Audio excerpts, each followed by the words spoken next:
guys, another day, another vlog. So ito guys, magtuturo na naman ako ng alignment, pag-a-align nitong sports type na Motor Star. So ayan guys, yung hub nito.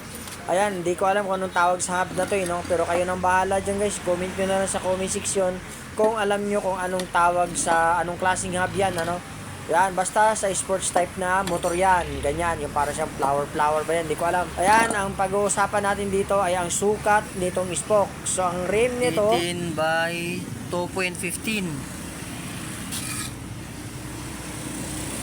So, ayan. Wala siyang available na spoke. So, ito ang gamit natin na spoke, Dalawang klase.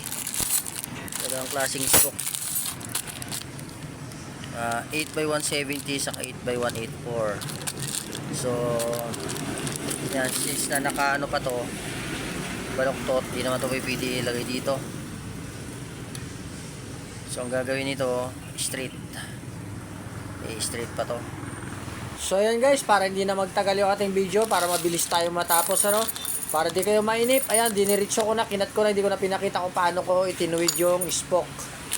So ito guys, kung nakaabot kayo sa part na to, pwede ba ako makahingi ng kahit konting react lang dyan, or mag-comment na kayo kung saan nakaabot yung video kong ito sa pag-tutorial na pag-align. So pasensya na kayo guys sa lahat ng mga nag-comment ko, napapanood nyo man ito. Hindi ako nakakasagot kasi nga sobrang busy ko rin. Tapos sa pagkakataong ito ini-edit, matagal na tong video ito. Bali taon na nakatambak to sa cellphone ko. Ayun. So ito guys, pinakita ko lang sa inyo. So alam ko hindi naman siguro na ako yung unang napanood yung naggumawa nito. So yun, tandaan nyo lamang kung ano yung nakikita nyo sa video guys. Ayun lang, sundan ninyo, gayahin nyo lang yan. Huwag kayong gumawa ng sarili ninyong paraan, baka kasi mahirapan kayo. So itong pagtuturo ko, step by step po ito. So yun, nakikita nyo guys, kung dalawa yung butas na yan. So ano yung bandang loob, yun yung uunahin ninyong i-assemble. Huwag yung sa labas, kasi yung sa loob hindi nyo na may i-assemble palabas. So back jump po, mag-back jump po kayo dyan, uulit po kayo. So ito po kung ano yung napakita ko sa video. Ayun na, yun at yun ang gagawin ninyo. Sigurado ako matututunan nyo kaagad. So kung medyo mahirap siya, iikot nyo lang, i-twist nyo lang yan. Kasi hindi naman pwedeng lakihan yung butas niyan, kasi sobrang nipis lang po ng hub na to. Baka mabiyak, so baka bumigay po. So ito po siya guys, kita ninyo yan, umabot siya. So ayan, malalaman nyo na kung anong sukat ng spoke na to. So ito na.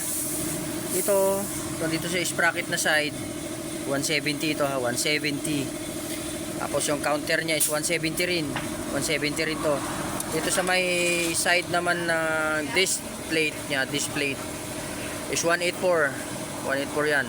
Ayan siya. Yan, 184. Tapos ang counter niya, ito yung ka-counter natin. Counter nitong 184, basta dito sa disc plate niya ay